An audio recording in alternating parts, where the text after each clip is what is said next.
ಏನಿದು ವಿಪರೀತ, ಏನಿದು ವಿಪರೀತ? ಮೃತ್ಯುವಿನ ಹೊರವಣೆಯು, ಯಮನುಬ್ಬಟೆಯು, ಕಾಲ ಭೈರವನ ಸಂಹಾರ ಲೀಲೆಯು, ರುದ್ರ ತಾಂಡವವನ್ನು ಮಾಡುತ್ತಿರುವ ದಾನವ ತಿತ್ತಿಡಿಯನ್ನು ಸೇರಿಸಿಕೊಂಡೆಯ ಭದ್ರಕಾಯನಾದ ನೀನು ಕಣ್ಣುಗಳಲ್ಲಿ ಕಿಡಿಯನ್ನು ಗುಡುತ್ತಾ ಖಂಡೇಯವನ್ನು ಹಿಡಿದು ಚಂಡ ವಿಕ್ರಮದಿಂದ ಹೊರಟೆಯಲ್ಲ.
ಗರ್ಜಿಸುವುದಕ್ಕೆ ಬಲವಾದ ಒಂದು ಕಾರಣ ಉಂಟು.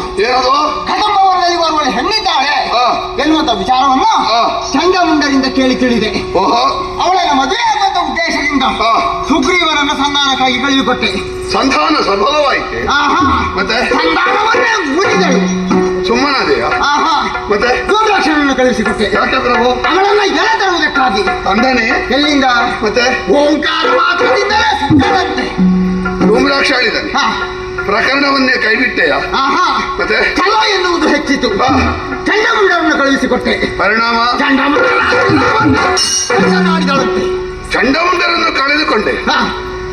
ಈಗ ಚಂಡಮುಂಡರನ್ನು ಕಳೆದುಕೊಂಡ ಮೇಲೆ ಏನು ನಿರ್ಧಾರದಿಂದ ಇಷ್ಟೆಲ್ಲ ವ್ಯವಸ್ಥೆ ಮಾಡಿ ಹೊರಟೆ ಪ್ರಭು? ಇನ್ನು ಅವರಿವರನ್ನು ಕಳಿಸುವುದಲ್ಲ, ಸೊಕ್ಕಿದ ಹೆಣ್ಣಿಗೆ ಬುದ್ಧಿಯನ್ನು ಕಲಿಸಬೇಕು ಎನ್ನುವ ಹಾಗೆ ಮಣಿಮಯವಾದ ರಥವನ್ನು ಏರಿ ಹೊತ್ತುರಿತವ ನಾನು. ಆ ಸಮಯದಲ್ಲಿ ಬಂದು ತಡೆದಿಯಲ್ಲ, ಏನು ಹೇಳು ಪ್ರಭು? ರೆಂಬೆ ಕೊಂಬೆಗಳು ಕಡಿದು ಹೋದ್ರೆ ದೊಡ್ಡ ವಿಷಯ ಅಲ್ಲ. ಮತ್ತೆ ಹುಟ್ಟಿತು ತಾಯಿ ಬೇರಿಗೆ ಕೊಡಲಿ ಬೆಟ್ಟು ಬಿದ್ರೆ ಸ್ವಲ್ಪ ಎಚ್ಚರ ವಹಿಸಬೇಡುವ? ಹೌದು, ನೀವು ನಮ್ಮ ತಾಯಿ ಬೇರೆ. ನಾಲ್ಕು ಮಾತು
ಪಾದದ್ವಯಗಳಿಗೆ ಮತ್ತೊಮ್ಮೆ ಮಗದೊಮ್ಮೆ ಕೊಡಬಟ್ಟಿದ್ದೇನೆ. ಎದ್ದೇಳು. ಈ ಪ್ರಪಂಚದಲ್ಲಿ ಹುಟ್ಟಿದ ಕ್ಷಣ ಯಾವನೂ ಲೋಕದ ಗೌರವಕ್ಕೆ ಪಾತ್ರನಾಗುವುದಿಲ್ಲ. ಪ್ರಭು, ಮೊದಲಿಗೆ ಎಲ್ಲರೂ ಅವಮಾನಿಸುವವರೇ ಇರುವುದು. ನಿನ್ನಿಂದ ಆಗ್ಲಿಕ್ಕಿಲ್ಲ, ನೀನು ಕೆಲಸಕ್ಕೆ ಬರದವ ಎನ್ನುವುದಾಗಿ ಅವಮಾನವನ್ನು ಯಾವನು ಗಟ್ಟಿಯಾಗಿ ಹೊತ್ತುಕೊಳ್ತಾನೋ ಅವ ಮುಂದೆ ಸಾಧನೆ ಮಾಡ್ತಾನೆ. ಒಂದು ಹಂತದ ಮೇಲೆ ಅನುಮಾನ ಆರಂಭ ಆಗ್ತದೆ, ಇವನಿಂದ ಆದೀತೋ ಇಲ್ವೋ. ಈ ಎರಡು ಹಂತವನ್ನು ದಾಟಿದ ಮೇಲೆ ಸಿಗುವುದು ಸನ್ಮಾನ.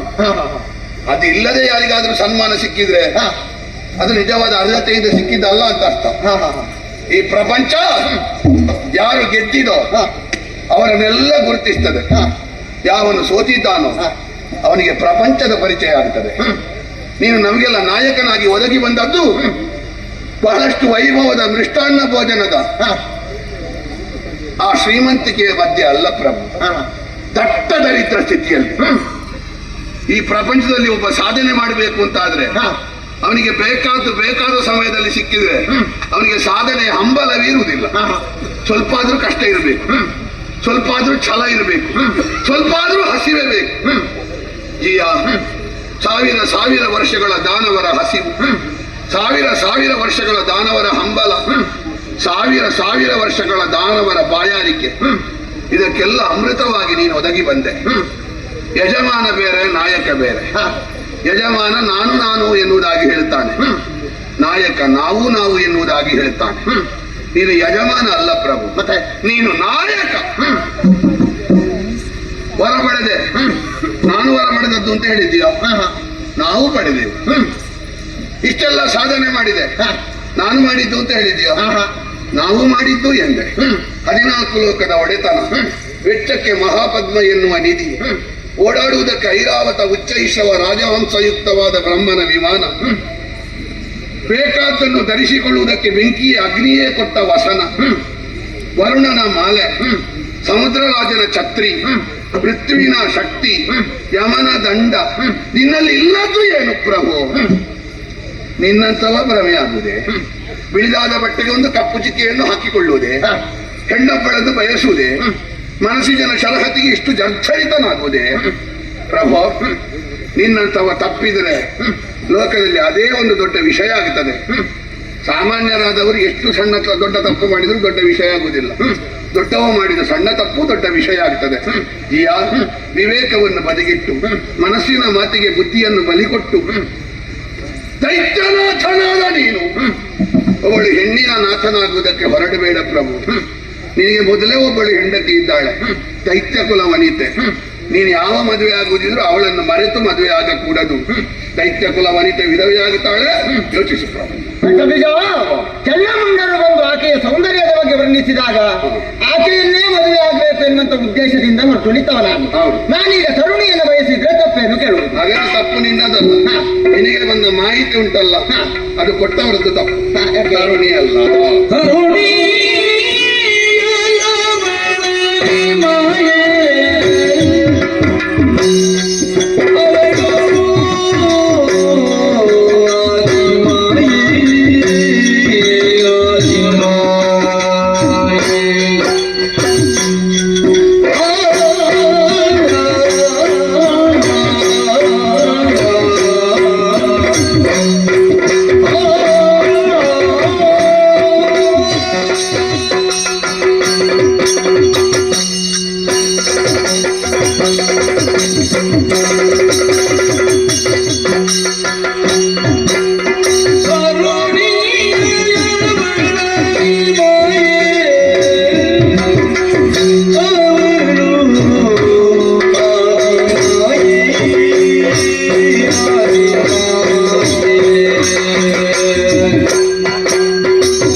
ಚಂಡಮುಂಡರು ಹೇಳಿದ ಮಾತನ್ನೇ ಪ್ರಮಾಣ ಅಂತ ಸ್ವೀಕರಿಸಿದೆಯಾ?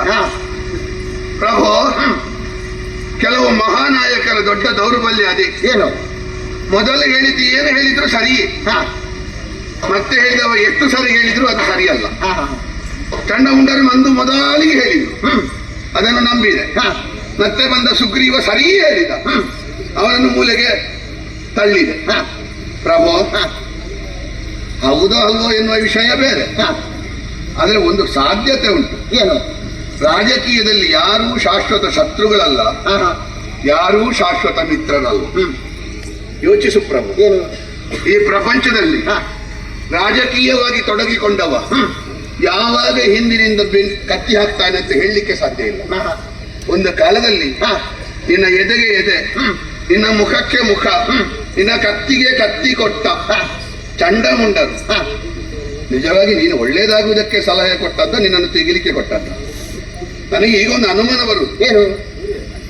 ಕಾಮ ಸಂಬಂಧವಾದ ಯುದ್ಧ ಆದ್ರೆ ನಿನಗೆ ಮರಣ, ಕನ್ಯಾ ಜೀವಕೋಶ ಸಮುದ್ಭವಿಯಿಂದ ನಿನಗೆ ಮರಣ, ಕನ್ಯೆಯಾಗಿದ್ದುಕೊಂಡು ಸೃಷ್ಟಿಶೀಲತೆ ಉಳ್ಳವಳಿಂದ ನಿನಗೆ ಮರಣ, ಉಯ್ಯಾಲೆಯ ಮೂಲ ಎಲ್ಲಿ ಅಂತ ಗೊತ್ತಾಗುವುದಿಲ್ಲ, ಬಂಗಾರದ ಉಯ್ಯಾಲೆ ಕಟ್ಟಲ್ಪಟ್ಟಿದೆ, ಕದಂಬವನದಲ್ಲಿ ಬೆಳಕು ಪಸರಿಸಿದೆ, ನಿರ್ಭೀತಳಾಗಿ ಒಬ್ಬಳು ಗಾನ ಹಾಡುತ್ತಾ ಇದ್ದಾಳೆ, ಅವಳನ್ನು ನೀನು ಮದುವೆ ಆಗಬೇಕು ಎನ್ನುವುದಾಗಿ ಚಂಡಮುಂಡರು ಪ್ರಚೋದನೆ ಕೊಡ್ತಾರೆ ಎಂದಿದ್ರೆ, ದುರ್ಮಂತ್ರಿಯಲ್ಲಿ ಭೂಪತಿ ಕೆಡುಗು ಎನ್ನುವ ನೀತಿ ಒಂದುಂಟು.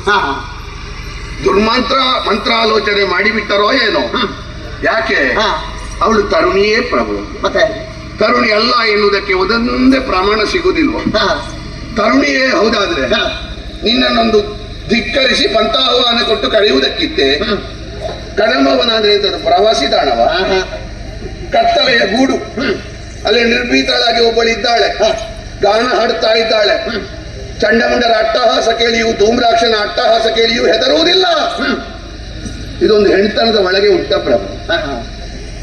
ಪ್ರಭು, 14 ಲೋಕದ ಯಾವ ಹೆಣ್ಣೆ ಇರಲಿ ಶುಂಭನನ್ನು ತಿರಸ್ಕರಿಸುವುದಕ್ಕಿಲ್ಲ. ಬ್ರಹ್ಮ ಸೃಷ್ಟಿಯಲ್ಲಿರುವ ಹೆಣ್ಣು ಮಗಳಲ್ಲ ಪ್ರಭು, ಬ್ರಹ್ಮನನ್ನೇ ಸೃಷ್ಟಿ ಮಾಡಿದವಳು. ತರುಣಿಯಲ್ಲ, ಬಂದವಳ ಆದಿಮಾಯಿ. ಯಾಕೆ ಬಂದಿದ್ದಾಳೆ? ಯಾಕೋ? ದೈತ್ಯವರನ್ನು ಸಂಹರಿಸಿ ತ್ರಿದಶರನ್ನು ಪೊರೆಯುವ ನಿರ್ಧಾರ ಮಾಡಿದ್ದಾಳೆ. ಇನ್ನೊಂದು ಕಟ್ಟಪಣೆ ಮಾಡಿದ್ಯಾ? ಹವಿರ್ಭೋಜನ ನನಗೆ ಸಿಗಬೇಕು. ಹವಿರ್ಭೋಜನ ದೇವತೆಗಳಿಗೆ ಕೊಡಬಾರದು. ಅವಳು ದೇವತೆಗಳಿಗೆ ಹವಿರ್ಭೋಜನ ಕೊಡ್ಲಿಕ್ಕೆ ಹೊರಟಿದ್ದಾಳೆ. ಹವಿಸ್ಸುಗಳಾಗಿ ಯಾರನ್ನು ಸಮರ್ಪಿಸಲಿಕ್ಕೆ ಹೊರಟಿದ್ದಾಳೆ ಗೊತ್ತುಂಟ? ನಮ್ಮ ಪ್ರಾಣವನ್ನೇ ಹವಿಸ್ಸಾಗಿ ಸಮರ್ಪಿಸಿ ತ್ರಿದಶರನ್ನು ಮತ್ತೆ ಪೊರೆಯುವುದಕ್ಕೆ ಹೊರಟಿದ್ದಾಳೆ. ತ್ರಿದಶರಿಗೆ ಹವಿಸ್ಸಿಲ್ಲದೆ ನಿತ್ರಾಣಿಗಳಾಗಿದ್ದಾರೆ. ನಿಮಗೆ ಹವಿಸ್ಸು ಎಲ್ಲಿಂದಲೋ ತಂದ ತುಪ್ಪದಿಂದ ಅಲ್ಲ, ದಾನವರ ರಕ್ತದಿಂದ ಕೊಡ್ತೇನೆ ಎನ್ನುವ ಸಂಕಲ್ಪ ಮಾಡಿ ಬಂದಿದ್ದಾಳೆ ಪ್ರಭು. ಸರ್ವೇಶ್ವರಿ ಇದ್ದಾಳೆ, ಅವಳಲ್ಲಿ ಮೋಹ ಬೀರುವುದಿದು ಸರಿಯೇ? ಯಾವಾಗಲೂ ಕಾಣಿಸುವುದಿಲ್ಲ ಪ್ರಭು. ಇನ್ನು ಯಾರಿಗೂ ನಿಯಂತ್ರಣ ಮಾಡ್ಲಿಕ್ಕೆ ಆಗುವುದಿಲ್ಲ ಎನ್ನುವಾಗ ಪ್ರಕೃತಿ, ಸಂಸ್ಕೃತಿ, ವಿಕೃತಿ ಈ ಮೂರನ್ನು ಮೀರಿದ ನಿರಾಕಾರಳಾದ ಅವಳು ಆಕಾರವನ್ನು ತಳೆದು ಬಂದಿದ್ದಾಳೆ. ಹಿಂದೊಬ್ಬ ಮಹಿಷನೆನ್ನುವ ಆಗಿ ಹೋದ, ಅವಳ ಕೈಯಿಂದ ತಲೆ ಕಡಿಸಿಕೊಂಡ. ಪ್ರಭು, ನೀನು ಮಹಿಷನಂತೆ ಅಲ್ಲವಲ್ಲ, ನೀನು ವಿವೇಕಿ ಅಲ್ವೇ? ಸರ್ವೇಶ್ವರಿಯಲ್ಲಿ ಮೋಹ ಬೀರುವುದಿದು ಸರಿಯೇ? ಮೋಹ ಬೀರಿದ್ರೆ ಏನಾಗ್ತದೆ ಏನಾಗ್ತದೆ ಎನ್ನುವುದಕ್ಕೆ ನಮಗೆ ಬಂದ ಸೋಲೆ ಸಾಕ್ಷಿ. ಯೋಚಿಸು ನೀನು. ಏನು? ನಿನ್ನ ಅಧೀನದಲ್ಲಿರುವುದು ಯಾವುದು ನಿನ್ನ ಅಧೀನದಲ್ಲಿ ಇರಲ್ಲ. ಬೆಂಕಿ ನಿನ್ನ ಅಧೀನ ಅಲ್ವೇ? ಹಾಗಾದ್ರೆ ಅವಳ ಕಣ್ಣಿನಿಂದ ಬಂದ ಬೆಂಕಿ ಯಾವುದದು? ವಾಯು ನಿನ್ನ ಅಧೀನ ಅಲ್ವೇ? ಹಾಗಾದ್ರೆ ಸುಗ್ರೀವನಿಂದ ತೆಗೆದು ಮತ್ತೆ ಕೊಟ್ಟ ಉಸಿರಿನ ವಾಯು ಯಾವುದದು? ಯಮ ನಿನ್ನ ಅಧೀನ ಅಲ್ವೇ? ಧೂಮ್ರಾಕ್ಷನದ್ದು ಚಂಡಮುಂಡರದ್ದು ಪ್ರಾಣ ಕೊಂಡು ಹೋದನಲ್ಲ, ಆ ಯಮ ಎಲ್ಲಿಯವ? ಪ್ರಭೋ, ನಿನ್ನ ಹಿಡಿತದಲ್ಲಿದ್ದದೆಲ್ಲ ಸಡಿಲಾಗುತ್ತಾ ಉಂಟು. ಯೋಚಿಸು, ವಿಮರ್ಶಿಸು, ವಿವೇಚಿಸು. ಬೀಜ ಇಷ್ಟನ್ನೆಲ್ಲ ಹೇಳಿದೆ, ಕೊನೆಯಲ್ಲಿ ನಿನ್ನ ಅಭಿಪ್ರಾಯವೊಂದನ್ನು ಹೇಳು. ಪ್ರಭೋ,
ಬಡವನಾಗಿಯೇ ಸತ್ರೆ ದೊಡ್ಡ ಸಮಸ್ಯೆ ಇಲ್ಲ ಪ್ರಭು. ಜೀವನದ 80 ಭಾಗ ಶ್ರೀಮಂತನಾಗಿ ಬದುಕಿ ಕೊನೆಯ ಕಾಲದಲ್ಲಿ ಎಲ್ಲವನ್ನೂ ಕಳೆದುಕೊಂಡು ಏಕಾಂಗಿಯಾಗಿರುವುದುಂಟಲ್ಲ, ಆ ಹಿಂಸೆ ಶತ್ರುವಿಗೂ ಬೇಡ. ಎಷ್ಟು ದೊಡ್ಡ ವೈಭವದ ಬದುಕನ್ನು ದಾನವರ ನಾಲಿಗೆಗೆ, ದಾನವರ ಬದುಕಿಗೆ ಉಣಿಸಿದವ ಪ್ರಭು ನೀನು. ಈ ಕಾಲದಲ್ಲಿ ಸೋಲಿನ ಸಾವಿನ ಪಾತಳಿಯಲ್ಲಿ ತಳ್ಳಿ ಹಾಕ್ತೀಯೋ. ನಗುವಿನ ಸೌಧದಲ್ಲಿ ಎಲ್ಲರೂ ಆನಂದದಲ್ಲಿದ್ದಂತಹ ದಾನವರ ಬದುಕನ್ನು ಯೋಚಿಸು. ಸಾವಿನ ಪಾಶವೀ ಪಾದದಡಿಯಲ್ಲಿ ನಚ್ಚು ಗುಜ್ಜಾಗಿ ಹೋಗುವಂತಹ ನಮ್ಮವರ ದೀನಸ್ಥಿತಿಯನ್ನೊಮ್ಮೆ ನೋಡು. ಕಣ್ಣೀರಿನಲ್ಲಿ ಕೈ ತೊಳೆಯುತ್ತಿದ್ದ ದಾನವರಿಗೆ ಪನ್ನೀರಿನ ಸ್ನಾನವನ್ನು ಮಾಡಿಸಿ ಈಗ ಶೋಣಿತಾಪುರದಲ್ಲಿ ನಮ್ಮವರ ರಕ್ತವನ್ನು ಕಂಡು ನಾವು ಕಣ್ಣೀರು ಸುರಿಸುವ ಹಾಗೆ ಮಾಡ್ತೀಯೇ ಪ್ರಭು. ನೀನು ಇಷ್ಟು ಸಾಧನೆ ಮಾಡಿದ್ದಕ್ಕೆ ಏನು ಸಾರ್ಥಕ್ಯ ಬಂತು? ಬಿಡು ಮನದ ಮೂರ್ಖತೆಯ. ಬಂದವಳು ತ್ರೈಜಗದೊಡತಿ. ಪ್ರತಿಪಕ್ಷ ಪ್ರಾಬಲ್ಯ, ಸ್ವಪಕ್ಷ ದೌರ್ಬಲ್ಯ, ಪ್ರತಿಪಕ್ಷ ದೌರ್ಬಲ್ಯ, ಸ್ವಪಕ್ಷ ಪ್ರಾಬಲ್ಯ, ಇದು ಅರಿತುಕೊಂಡಲ್ವೇ ಹೋಗಬೇಕಾದ್ದು. ಯಾರು ಶತ್ರುಗಳು ಬಲವಂತನಾಗಿದ್ದಾನೋ ಅವನಲ್ಲಿ ಸಂಧಾನ ಮಾಡಬೇಕು ಎನ್ನುವುದಾಗಿ ಚಂಡಮುಂಡರ ಪ್ರಕರಣದಲ್ಲಿ ನಮಗೆಲ್ಲ ಸಾಧಿಸಿ ತೋರಿಸಿದ ನೀವು. ಚಂಡಮುಂಡರನ್ನು ಕೊಂದವಳಲ್ಲಿ ಕತ್ತಿ ಹಿಡಿದು ಹೊರಡುವುದು ಎಷ್ಟು ವಿವೇಕಯುತ ಆಗುತ್ತದೆ ಪ್ರಭು.